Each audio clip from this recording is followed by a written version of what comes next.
and to do this good work that we need to do to keep the committee going.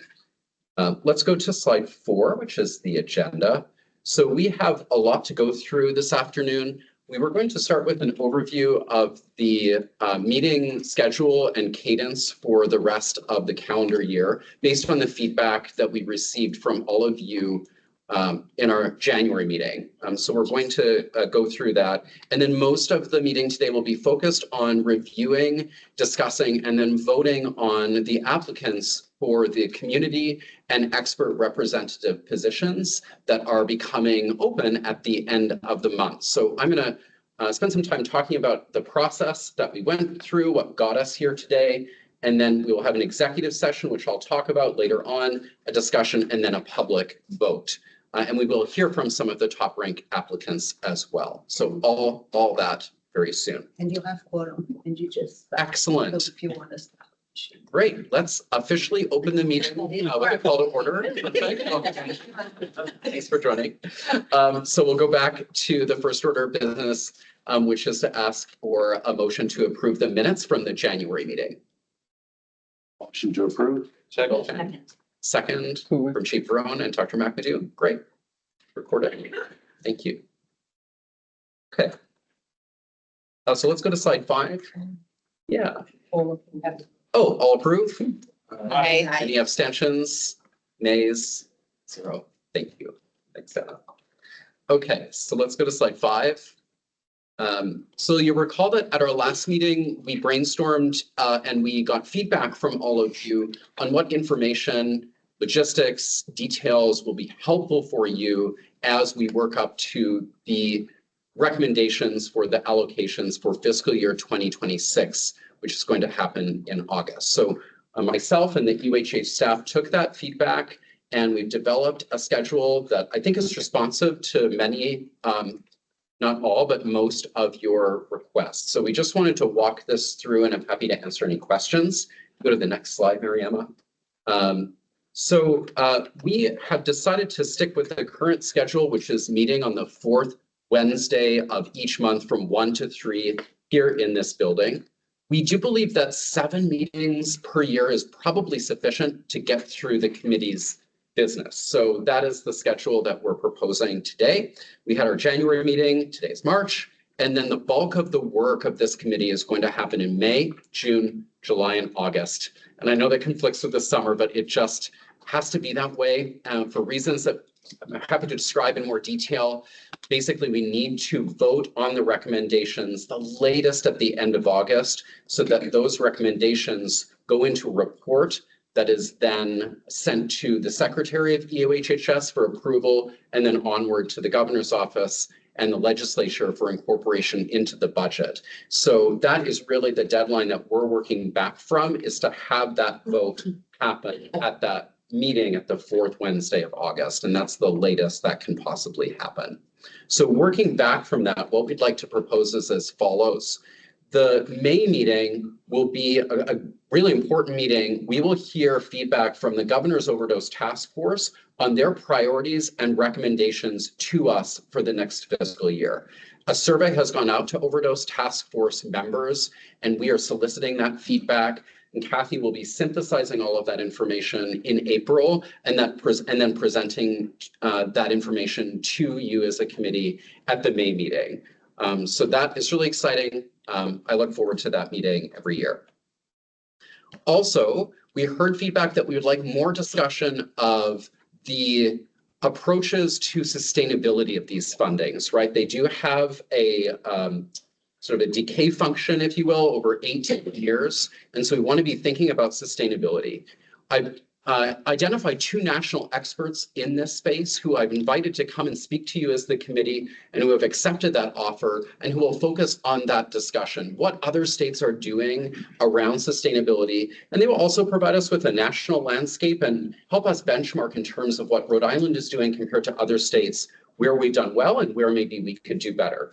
So those 2 presenters are Sarah Whaley. She was a researcher at Johns Hopkins who was really central in developing the Johns Hopkins principles that this committee has endorsed. She's now essentially in Kathy's role for the city of Baltimore. So she's overseeing the city of Baltimore's opioid settlement allocation. So she brings both a research and practice perspective. The second speaker will be Kristen Pendergrass, who is one of the directors of the Shatterproof Foundation and previously worked at the Pew Charitable Trust, which has done a lot of work on analyzing data from the opioid settlements nationally. So they will be presenting to us in May on those topics. In June, we're going to be hearing program level updates. We heard from many of you that you'd really like more information about what is going on at the program level, what programs are funded, what is being spent, what are some process measures that we can report back, and other information, early indicators of success, challenges, and so on. So the state agencies will be presenting that information for programs that they are funding as a grantor. So that's going to be a really deep and rich discussion in June. In July, we have an opportunity to give you more information that you might need to help you in your decision-making process. Other information that you'd like to see, we can go back and prepare that for you. In July, additional financial information, for example, could be compiled and presented in July. We could also consider doing a straw poll in July to get a temperature read on where the committee is thinking in terms of its allocations in preparation for that August vote. Again, we really need to end our August meeting with a formal vote of allocations that will go to the Secretary of UHHS. And then in October, we thought we would have an opportunity to debrief and reflect back on the prior year and refine this process in 2026. So that's the meeting cadence that we'd like to propose. Happy to stop for a moment and answer any questions. It feels good if you feel like your feedback's going to incorporate it in the schedule. Thumbs up, generally good. Okay, perfect. We will, as we did this meeting, email you and ask to make sure that you're able to attend these meetings to ensure that we have quorum. So we understand that this is during the summer vacation season. That's no problem as long as we have a quorum of 9 people. So we'll proceed with these meeting schedules as long as we reach that number. All right. Okay. Anything else to add, Kathy? We're good. Awesome. Okay, great. Let's go to the next slide. So I'm going to move us along to the meat of the meeting today, which is voting on new members who are going to fill one of our expert and one of our community representative slots. I just wanted to take a moment to step back and explain the composition of the committee and the process that we went through to review the applications and then how the rest of the meeting will proceed before we get to the vote later this afternoon. So if you go to slide 8, Mariama. So just as a reminder, this is the composition of the Opioid Settlement Advisory Committee. My role is actually non-voting. It's simply to facilitate the meetings and to serve as a liaison between you as the committee members and the UHHS staff and the secretary. There are 17, there's actually 16, but there are 17 voting seats on the committee. 6 from representatives of state government, 6 municipal representatives, and 5 community and expert positions. And this group is responsible for voting on and preparing that report of recommendations that goes to the secretary. Go to the next slide, Mariama. So these are the specific slots that are on the opioid settlement committee. This is a preview for you of what the membership looks like. Each of the state and municipal representatives are invited to serve 3-year terms. We have several of those stepping off eminently, and I'll talk about that more in a moment. The municipal representatives also serve 3-year terms, and then the community and expert representatives I'll speak to more in a moment as well. So if you go to the next slide, Mariama. Slide 10, great. So the state representatives are appointed by each of those agencies you saw in the prior slides. So that we essentially get names for, and those slots are filled by appointment. as are the municipal representative slots. Those slots are appointed by the leagues of cities and towns. So they are recommended to us and then are appointed to the committee. The focus for today is on that expert and the community representative positions. Those are the positions that are elected by the current committee to sit on the OSAC. And the original terms of the agreement were such that those expert and community slots had staggered term lengths so that there's always some overlap in who the communities and the expert representatives are. From now on, all of the expert representatives will be seating for 3 years and the community representatives will be serving for 2 years. So that's how that process will go. Go to the next slide, Mariama, slide 11. Okay, so before we get to the review of the applications and the voting, I wanted to take a moment and thank the committee members who are cycling off today. We actually have a lot of turnover at the end of the month.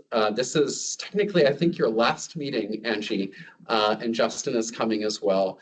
So I just wanted to thank you so much and sincerely for all of the effort that you've put into this work. I know it's time consuming, I know it's a lot of information. So I just wanted to take a moment and acknowledge that. So thank you. I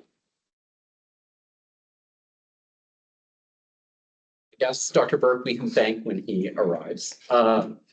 And the other county reps who will be leaving us are noted there. So I wanted to thank you as well, some of whom are not present today. I think Todd Manning, you're here and you're. And I just want to thank you all for the opportunity to serve on this committee. It has been an incredible experience listening to so many stories of how opioid addiction crisis has played with our island. So thank you very, very much.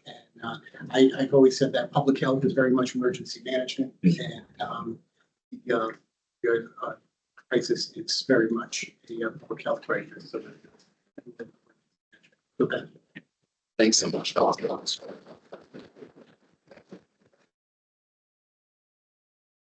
Perfect timing, Dr. Burke. We're just thanking you for your role on the committee.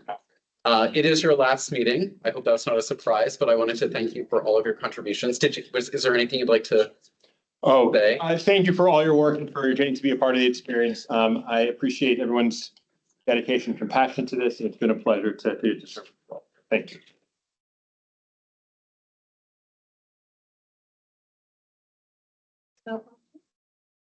Yes, for saying things.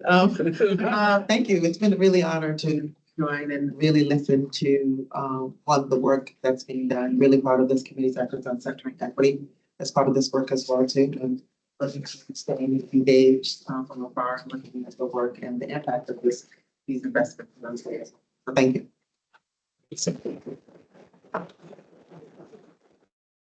If I may, Mr. Chair, Yes, please do. one distinguished member from the Senate is also leaving us due to his non-election, but I think he should be acknowledged. Certainly you should. Mr. Miller, Senator Miller. Here.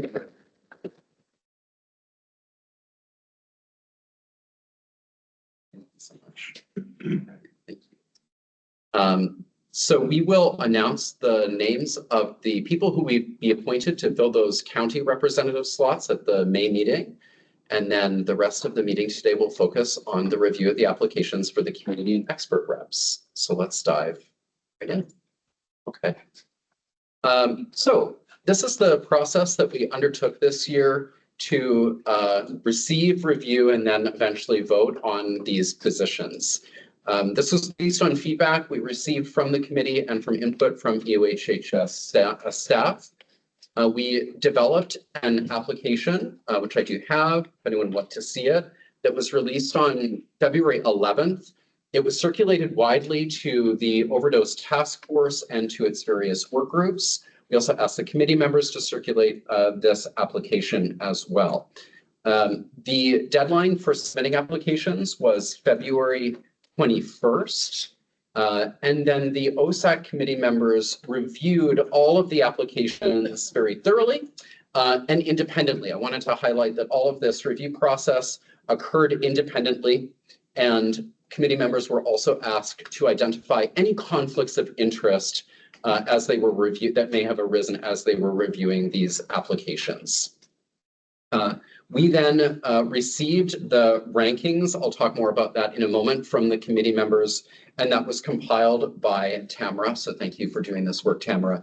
And we'll be hearing from the top 5 ranked applicants for each position in a moment later today, and then we will vote at today's meeting, and the new members will be set at the next meeting, which will take place in May. Okay, so let's go to the next slide. So in terms of the application this year, we asked for some contact information, some demographic information.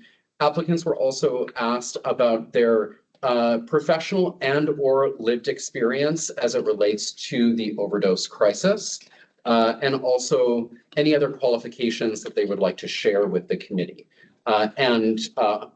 Applicants could also upload a copy of their CV or resume, which was optional. So that is what constituted the application.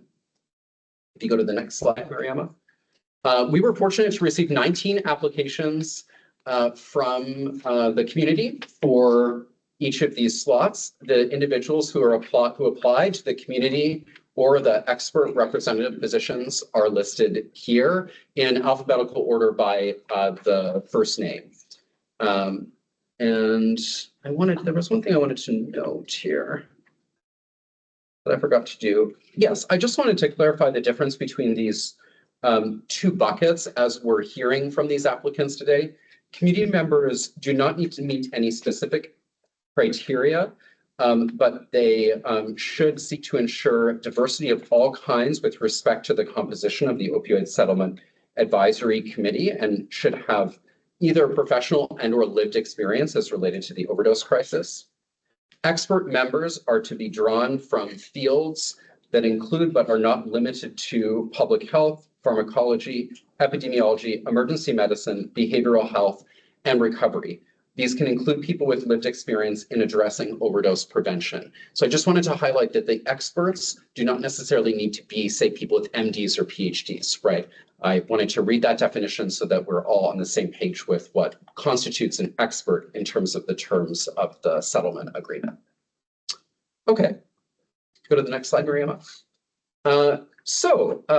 We then asked the committee members to review the applications. We asked the committee members to review these applications, keeping in mind 2 domains. The first was the diversity of perspective that they would bring to this committee. And we encourage committee members to think about diversity very broadly and think about how a given applicant would increase the diversity of perspectives on the current committee. The second domain that we asked committee members to evaluate was the depth of experience and or expertise that they would bring to this committee's work as it relates to the overdose crisis. So those were the instructions that we gave you. You were then asked to rank basically from top to bottom the order of the applicants for each bucket, which you thought met these criteria.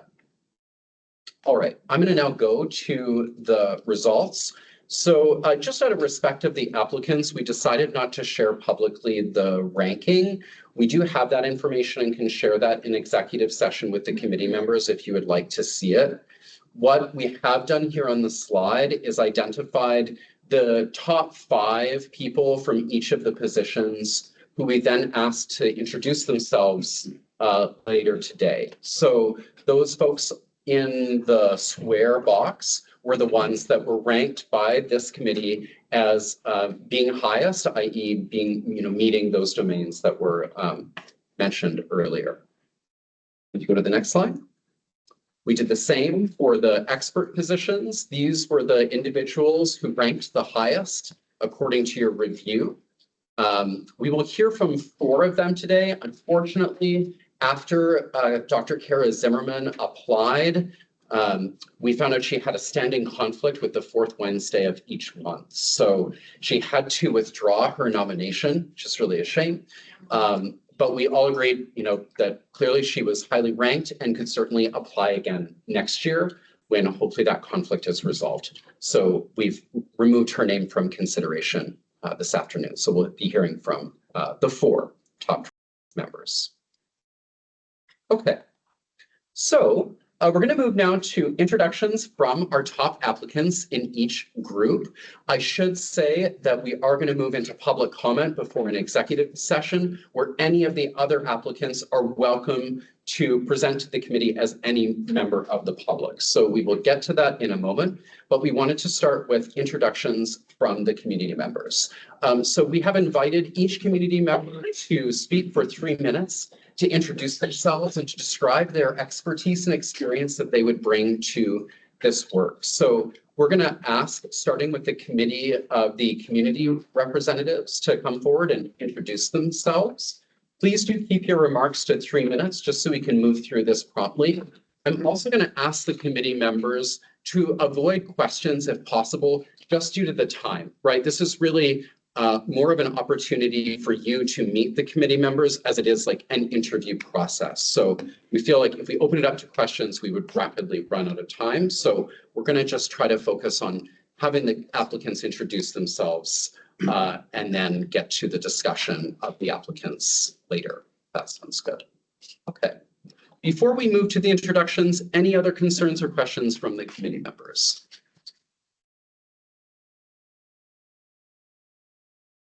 Okay. Where, Kathy, should we have the committee members introduce themselves? Where can they be? Or maybe Right in beside you or, yeah. right in the middle. Yeah. No, I'll maybe invite folks to come up like beside Dennis or beside Kathy and they'll be picked up by that microphone. Okay. So I will start by calling up Tommy Joyce. I think I saw you in the audience. Hi, Tommy. Welcome. So just out of fairness, I'm going to set a time for 3 Sure, that's minutes. fine. Perfect. I'll stand. That's better. Yeah, sometimes I say I can move around a little bit. So good afternoon. My name is Tommy Joyce. Currently, I'm the Director of Administration at Kodak Behavioral Healthcare. Just finished a term as the Community Co-Chair of the Governor's Overdose Task Force. Been involved with the Overdose Task Force since the beginning.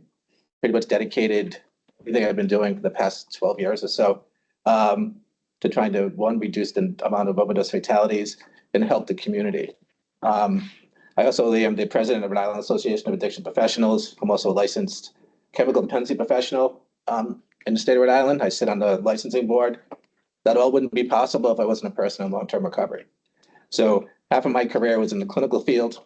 The other half has been being the director of Anchor Recovery. Most recently, before my job at Kodak, I was a director of Recovery Support Services, East Bay Community Action Program. So in that field, we developed a lot of really innovative programs working with the task force at the beginning. And my interest here today is to kind of bring that back a little bit to look at what's really working in the community. By being a person in long-term recovery and also working in the recovery community, we see what's going on a daily basis. We want to know what's going on. We also want to bring that voice to committees like this. It worked with the task force of going through because it's one of those things, there's nothing about us without us. So I bring a wide variety of experience, whether it's clinical, whether it's in the recovery field, they've lived experience, but I've also worked on many initiatives, I still do, statewide, to kind of really address this crisis. So thank you. Good job, Tommy. All right, next up, I'll invite, and apologies if I mispronounced last names, Daryl Lazar. Lazier. Thanks, Daryl. Come on up. Good afternoon. Thank you for having me. My name is Darrell Luzier. I am a longtime transport to Rhode Island. I'm from Philadelphia originally. I am currently the peer recovery specialist for Kodak. I work at the Cranston and Health Plan offices. When I saw the opportunity to get on this committee, what stood out to me the most was how stigma and the idea of dehumanizing people to stats can make them not get the help that they need. I thought people who suffer from addiction were those people until I became one of those people.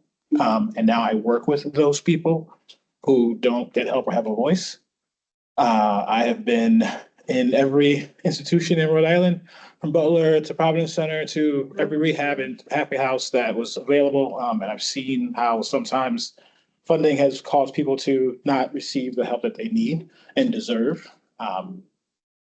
So I'm just really passionate about just making sure that people are seen and heard on a regular basis as who they are, not just another stat. I've had too many friends and coworkers pass away. And the idea that people think that it's a choice or that they could have made a better choice is sometimes just really frustrating, infuriating. So I get a little antsy about it. So that's why I came here. I will say, in all honesty, if it came down to a choice, I respect Tommy and would choose Tommy over myself. That is, I'm being 100% sincere there. I did not know Tommy was going to be here. So that's why. Thanks so much. Thank you.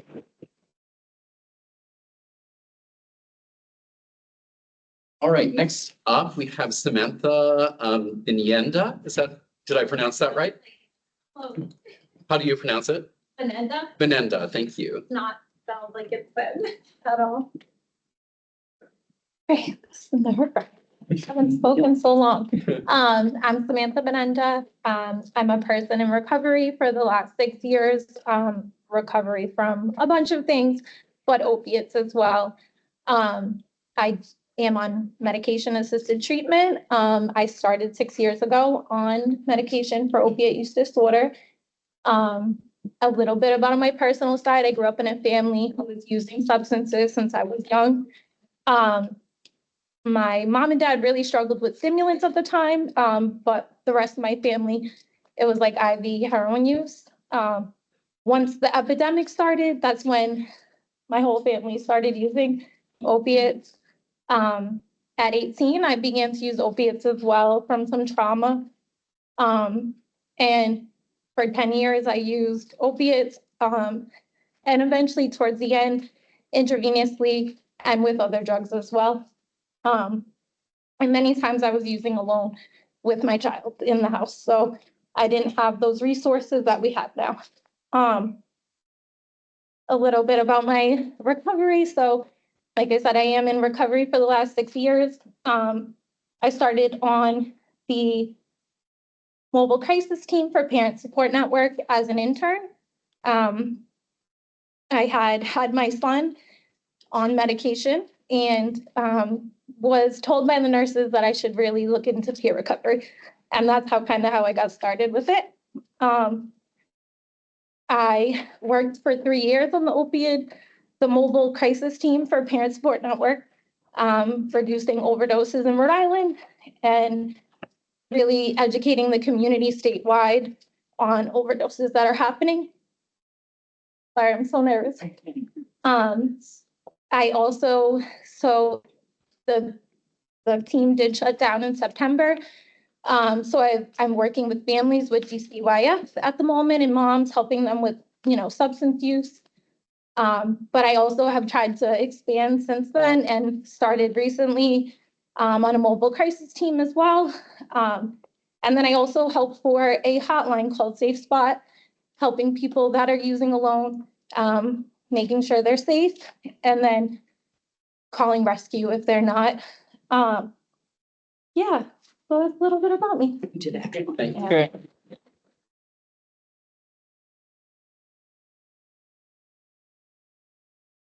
Our fourth applicant is Heather Bonds Harmon.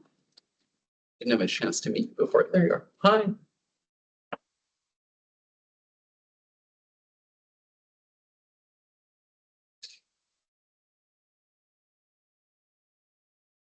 Welcome. Thanks for being here today. Thank you. So my name is Heather Bonds. I'm a LICSW clinical therapist. I'm also a lesbian and also have a brother who is gay who died from opioids, from fentanyl. That just happened last June. My interest in coming here has been due to what I've seen both professionally and personally. I'm particularly concerned about kids and the grief and loss process that's missing in this community. I specialize in trauma and grief. There's nothing more humbling than getting a call in the middle of the night that your brother died, to put perspective on the already many losses that I listen to in my caseload, in my private practice on in Providence. My earlier years, I did do some work through Brown University's research projects related to addiction and substance abuse, Project Match, and also the homeless population. A resident in Providence, I'm very concerned also about the homeless population that I see and the amount of people that continues to grow, and the outreach efforts feel to me like they're dwindling for a number of people. As somebody who's a lesbian, I also have children, which sometimes is interesting to people, but I had them, and I have twins. Again, the growing number of children who are affected by this epidemic and the lack of resources around grief and loss, and even education within certain pockets of Rhode Island, because we are so diverse with the economics and populations being, almost seem separate from themselves sometimes, so I'm here as somebody who both sees it clinically, but also as somebody who's personally been affected. I felt like this was the time to really speak up. Also, just a little bit personally, one of my very dear friends lost her son. My very best friend lost her brother. I told my brother about all these things. He knew both of the people. No matter what I said, he still ended up dying. This was within a year and a half, 2 years. So I feel very passionately about this work, and I'm willing to do anything to help. And I won't stop whether or not I get a position, but that's it. Thank you.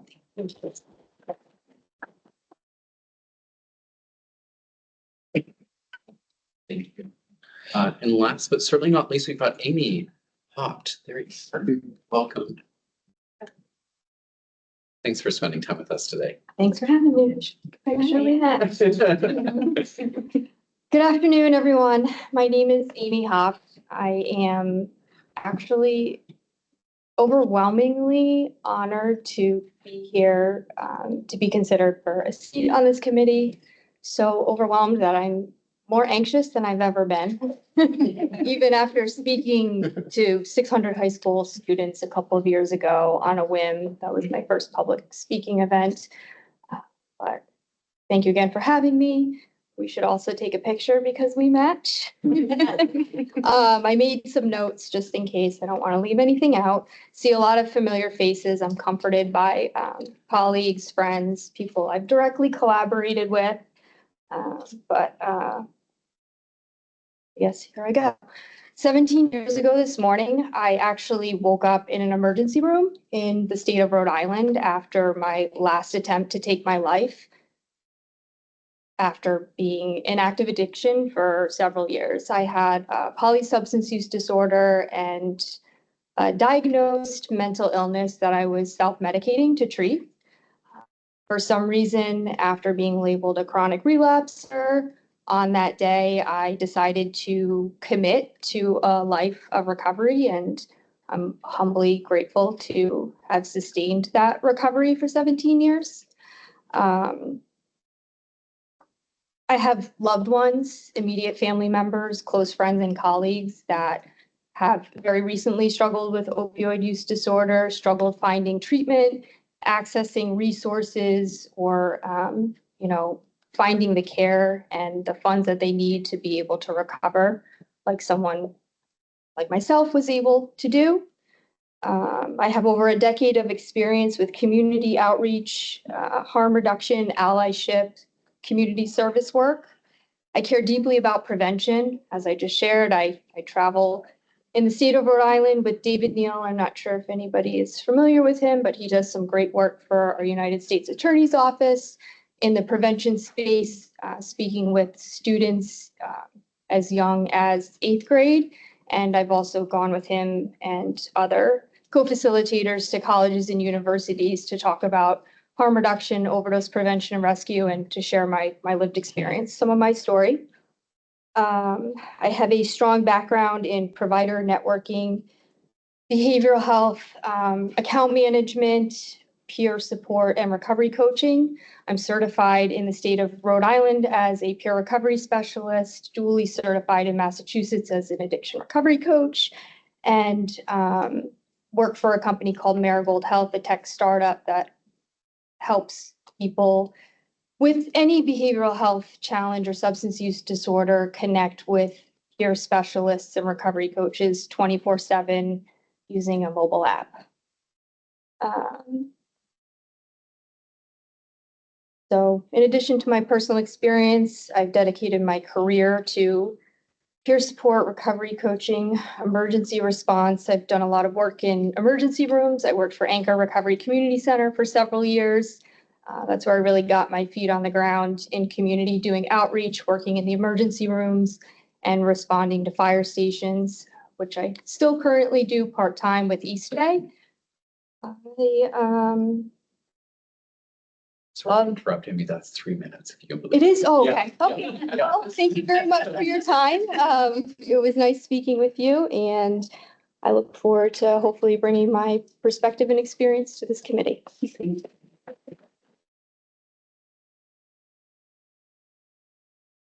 Just want to really take a moment to thank again all of the applicants and those who were able to join us, sharing their stories and their experience and expertise. We're going to go to the expert positions now. Again, we have 4 people who are speaking to us today. Same format. You can keep your introductions to 3 minutes, please. That would be great. And then after these 4 folks, we'll move into public comment. So first up, we have Dale Klatzer.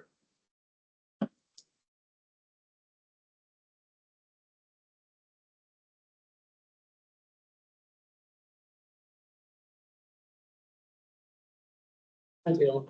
Whenever you're ready, go ahead. Thank you. Appreciate it. Good afternoon, everybody. I'm very honored and pleased to be here. I am Dale Klatzker. I have been working in the behavioral health industry and substance use disorder for 40 years. Just retired last year. And I consider myself to be a serial behavioral health CEO. I've run organizations in 4 different states.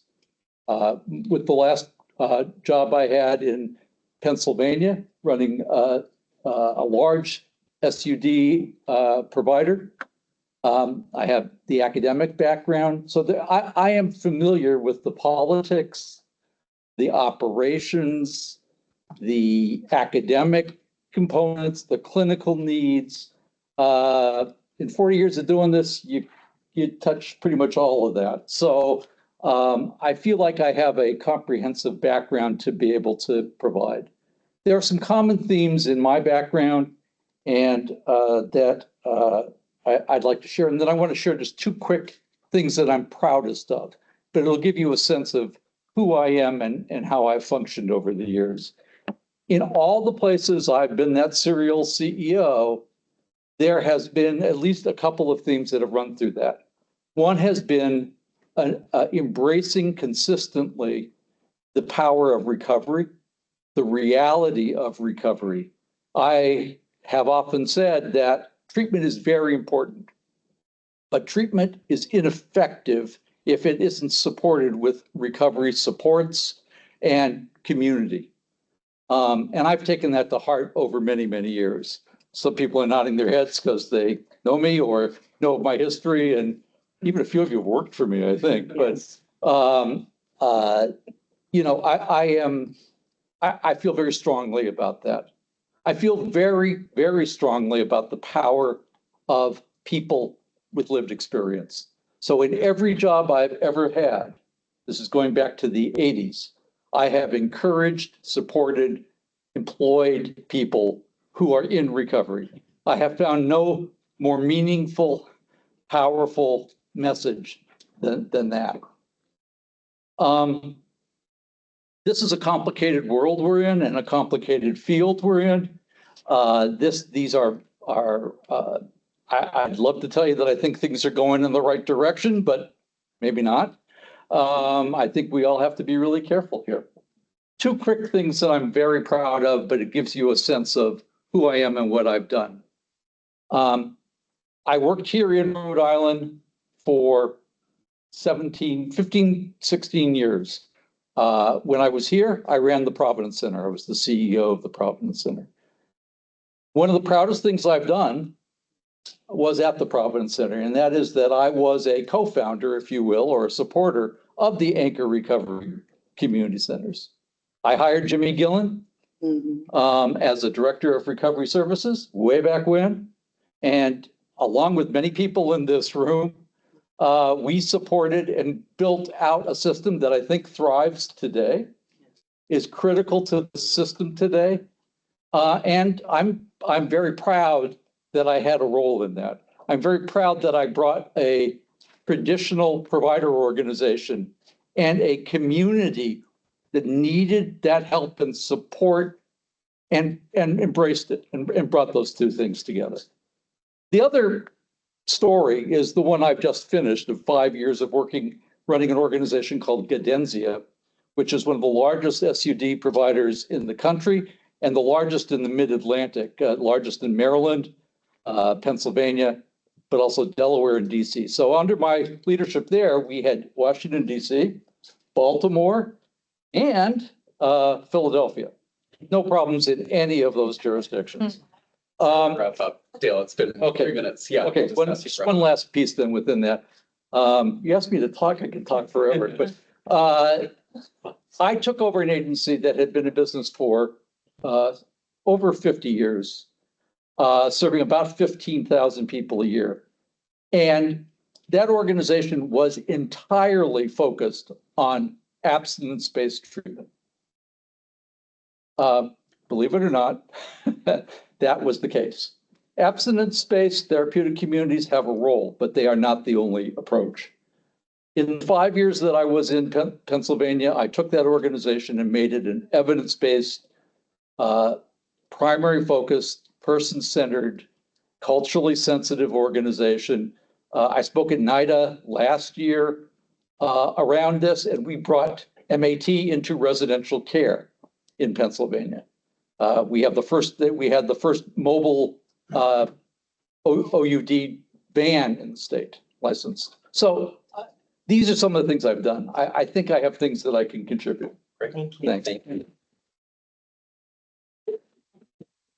Great. Next up is Josh Miller. Come on down. Oh. I feel like the host of a game show here. This is great. So I have no idea what 3 minutes is. Yeah. But just stop me, I don't care, you all know who I am. But I would like to start off by, my wife actually glanced at my application this morning and she said, Josh, you got to start off by fixing on the third line the typo of rotted instead of rooted. And so if you guys are familiar with my application, I said, I feel that my record as a legislator is rooted in what is right for the state, not on behalf of those I know. And so that creates kind of two columns in my thoughts on this is how you deal with your emotional attachment to the issue and why you're passionate about the issue versus the data and the policy side of it, and how you balance that and how you qualify yourself as an expert, which goes, I'm going to bounce around a little bit. If I can call myself an expert, one of the reasons is because of the people that come to us, not only in this committee, in this advisory, but also to the governor's task force and listening to you and people like Dale. Dale is a great example of people we should and do, in my case, listen to and hopefully rise to be an expert. And one of the reasons I use the word expert is because you did in creating this position, but also because of what I got to get this thought out of my head. I'm using up my 3 minutes probably and not good, but if I'm nervous, it's because this is like the second time I've ever applied for a job. And the first time was, I was 18 and I applied to be a cook on the circus train for the Barnum and Bailey Circus. And he said I missed it by 10 minutes. He would have hired me instead of the person he hired. But this is the second time I've ever like sat or talked to somebody about why I'm qualified for a job.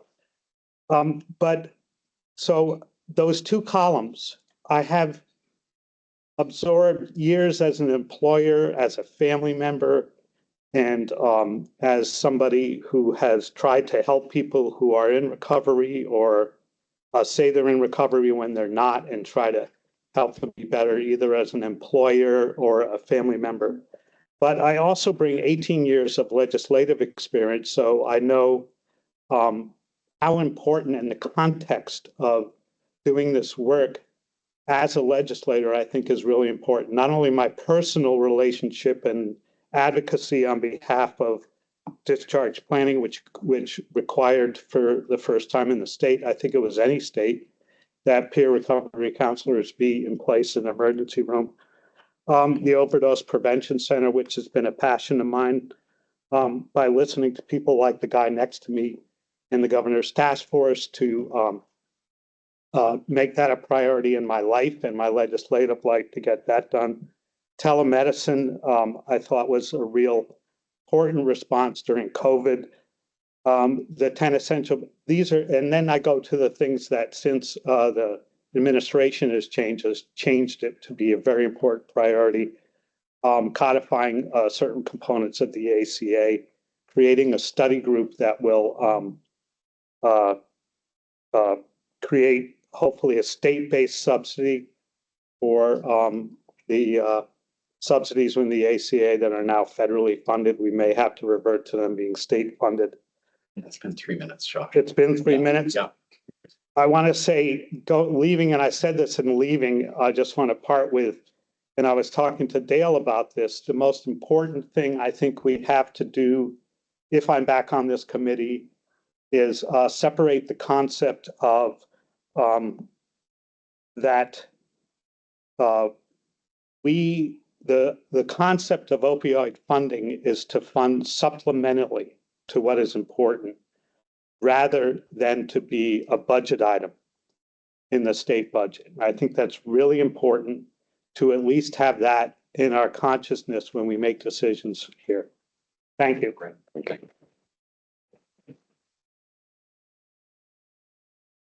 Next, we've got Abdullah Shihar. Hi, Abdullah. Come on up.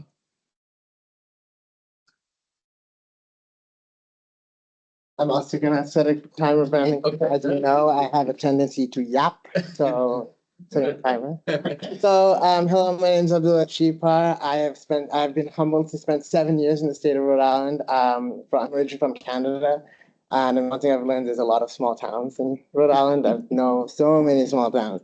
In those 7 years, I've came to the Brown University School of Public Health as a master's student, and I started working on the Pori team with Brandon Marshall and a bunch of other people. And I've since expanded my role. I never thought I'd stay in Rhode Island, but now I'm a real townie. And so basically, my work in overdose prevention in public health has a lot to do with narrative generation, communications, policy. And so right now, one of my big projects is called opcinfo.org. It's a national communications project that aims to take the research that's been done on overdose prevention centers and connect them to plain language resources that people can look up for themselves when it comes to the research around overdose prevention centers. So in the role that I've had working around communications and knowledge translation, I have spoken to the media. I've written articles for newspapers and magazines. I've written for the New York Times and Washington Post. I don't know, maybe you've heard of them. I've also, in my role, worked with Congress. I've humbly worked with people in the community like Dennis. So that's the work that I've done. What I want to bring to the settlement committee itself is that Rhode Island is one of the few states that's very good at being transparent with how its money has been spent. My parents live in Texas. Texas is not transparent at all. So don't hold it against me. But more than transparency, one thing I've learned in doing this work in Rhode Island, but also in America, is that the overdose crisis truly affects so many different people, rural, urban, people of all sorts of races, all sorts of experiences, how you come into contact with drugs, all of these, and what ages you are, right? All of these things represent a variety of different perspectives and different experiences. And I've also learned is that narratives are really, really powerful in getting people to understand how things are going. I've met with Republicans and Democrats who I disagree with on a variety of issues, but because there's a personal connection on this very specific issue, we can come to common agreement on a certain thing when it comes to overdose prevention. And so what I would want to bring to the committee is bring some of that narrative power. I think that we have a lot of information out there about how this money is being spent and how it's being used, but I think what I would like to help the committee with is really bringing forth those narratives, how this money is being used to help support recovery and harm reduction, overdose prevention, all across the state, and really bring forth people's narratives and experiences and just show them, beyond the numbers, how the work the community is doing. Okay, I think that's 3 minutes, and so thank you so much.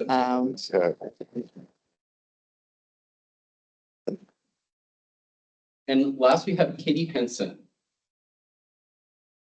Hi, Katie, come on up. A few tough acts to follow, Yes. but thank you so much for having me. It's an honor to be here. Good afternoon. My name is Katie Hansen, she, her.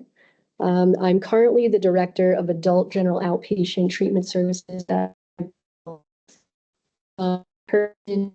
in long-term recovery. I bring both lived experience and over 15 years of dedicated service in the behavioral health care field. My career really has spanned a diverse range of settings that include a Housing First team, assertive community treatment program in Providence, as well as within a psychiatric hospital setting, and also at the Rhode Island Department of Corrections. At the Rhode Island Department of Corrections, I had the opportunity to play a key role in assisting with the implementation of the nation's first medication for opioid use disorder treatment program in a prison setting, which I think greatly impacts the needs of incarcerated persons or persons who were incarcerated.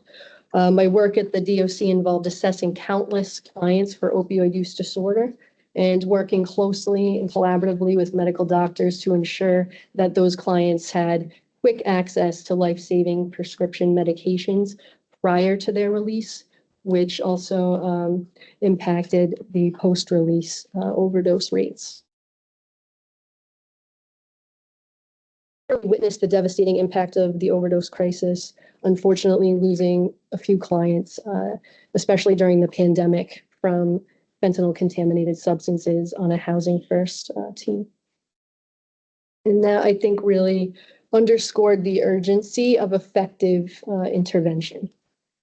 And most recently at Thrive Behavioral Health, I've had the opportunity to see a gap in the community and work with folks there and other stakeholders to ensure that there are co-occurring integrated dual diagnosis treatment programs that include an intensive outpatient program that provides comprehensive support, as well as more recently launching fairly groundbreaking ambulatory withdrawal management program for clients with alcohol use and opioid use disorders. I think it is the first outpatient detoxification treatment program within a certified community behavioral health clinic in the state of Rhode Island. And that, I think, hopefully reduces barriers to immediate care, access to that, what can be life-saving care. My experience in implementing these innovative programs, combined with a deep understanding of the challenges faced by those in recovery, since I am also a person in recovery, I think allows for me to bring a valuable perspective to the committee's work in expanding access to life-saving treatment and support. So, thank you. Thank you.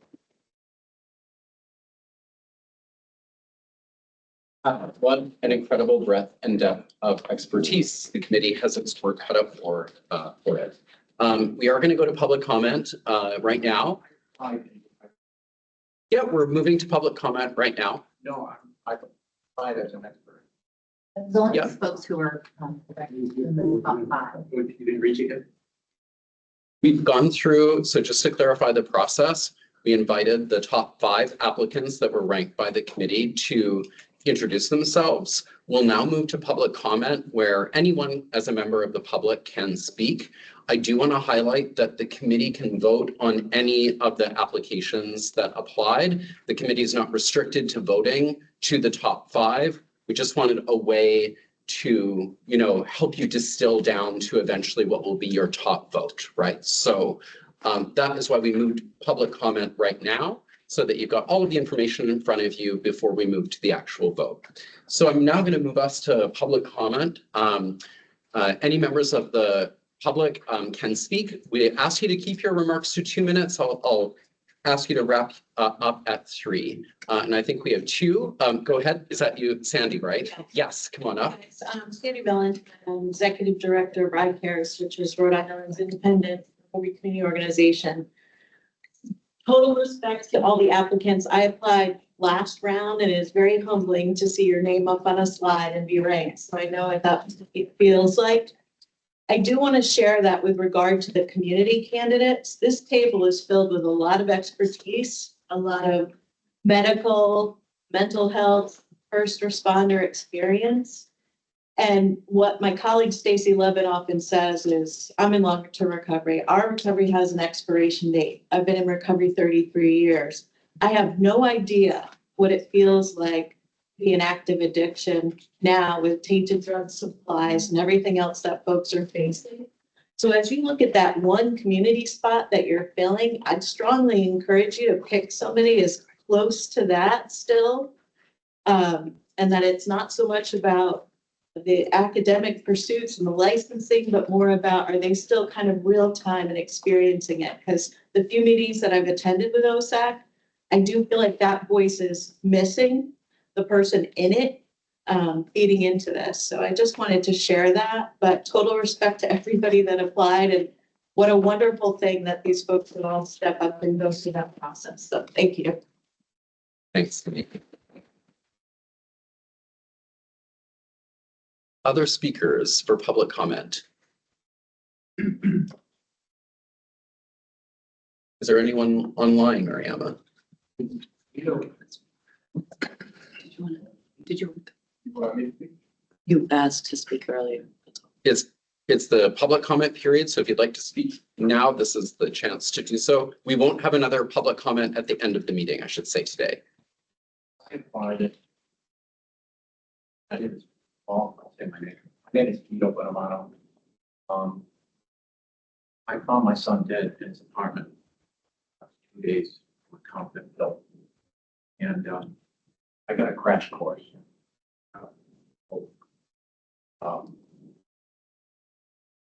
Total opioid situation. A little over a year ago, I started a foundation. With information from DEA. Putting out DEA, one pill can kill, so it's all over. And I'm a state licensed respiratory therapist. And after I got out of the service in 1991, I went to work in the hospital. AIDS was broad. And I've seen things in my lifetime that words cannot describe.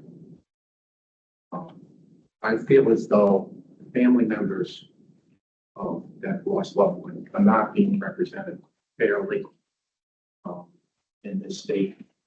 And I can bring a lot to the board because I have a medical background. I tons of public awareness, etc. I don't know if there's anybody on this board that wants to start the door. All I'm getting.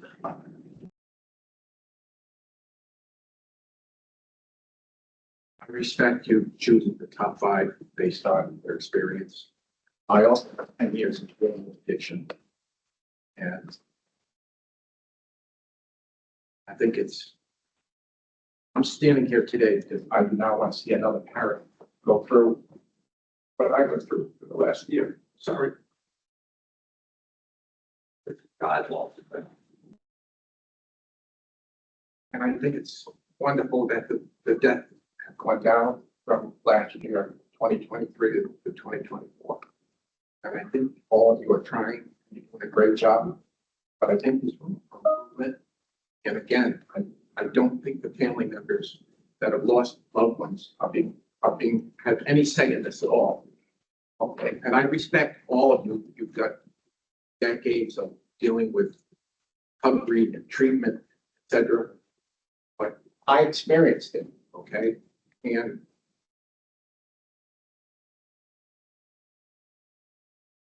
that's all I have to say.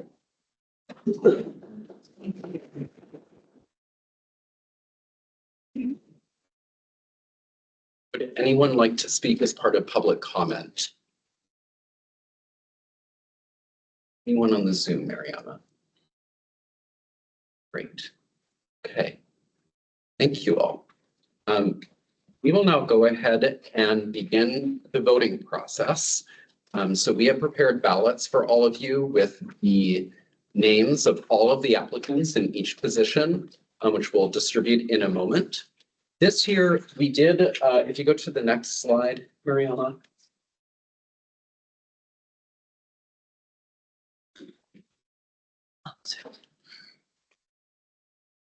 All right, while we're waiting for this slide, I'll just mention about the executive session. So this year we thought we would offer to the committee the ability to go into an executive closed door session to discuss the applicants.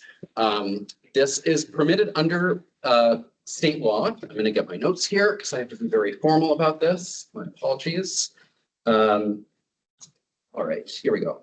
But there's a few things we need to do before moving into executive session. The reason why we thought that a closed door component of the meeting would be helpful is because we are going to be speaking about people, all of whom are in the room, and it might just, by having a closed door portion, provide you with the ability to speak openly and honestly, not in front of the applicants themselves. So that was the purpose and intent of offering a closed door session.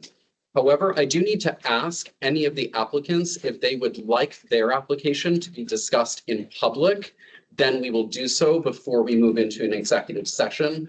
I'll also need to ask for a motion and then a vote from the committee members to actually move into executive session. And only with a majority vote would we actually do so. Otherwise, we will continue with the discussion in public, if that makes sense. And finally, I'd like only the discussion to be closed door if we do go into executive session. We believe that the vote itself should still happen in a full public meeting. So if we do go into closed door session, I'll ask members of the public to step out of the room. And then once we wrap that up, we'll bring you back in and then we'll have a fully public vote, if that makes sense. So first, would any of the applications prefer that their applications, would any of the applicants prefer that their applications be discussed in public? If so, just raise your hand. Do that. Okay, great. So I will now call for a motion that the Opioid Settlement Advisory Committee go into executive session. Actually, no, any questions from the committee? Make a motion that we go into executive session to discuss the applications. Great. Second that motion. Thank you. Patricia seconds. And we will now, let me just read the little preamble that I have to read and then we'll go for a vote. Okay. So we have a motion that the Opioid Settlement Advisory Committee go into executive session pursuant to Rhode Island General Laws 42, 45, 5, Section A, subsection 1, to discuss the qualifications and characters of applicants for the expert and community representative positions. The applicants were notified in advance that their applications would be discussed today and that they had the option for their applications to be discussed during an open session. So I now need an affirmative vote from a majority of the committee members to move into executive session. Please go ahead and raise your hand if you're a yay for moving into executive session, and we will record that. All right, it looks like we have a unanimous vote to move into executive session. So I'll now respectfully ask members of the public to head on out. Feel free to wait. We're going to keep this discussion as short as possible. Less than 30 minutes is our goal to leave enough time for the public vote. Thank you all so much for attending today. Okay. Oh, and you need to move as well. Okay, thank you. You're a member of the public. Yeah. Let's be called like that. Okay.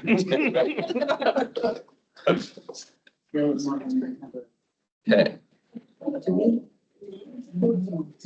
You need to. One for each. One for disconnect.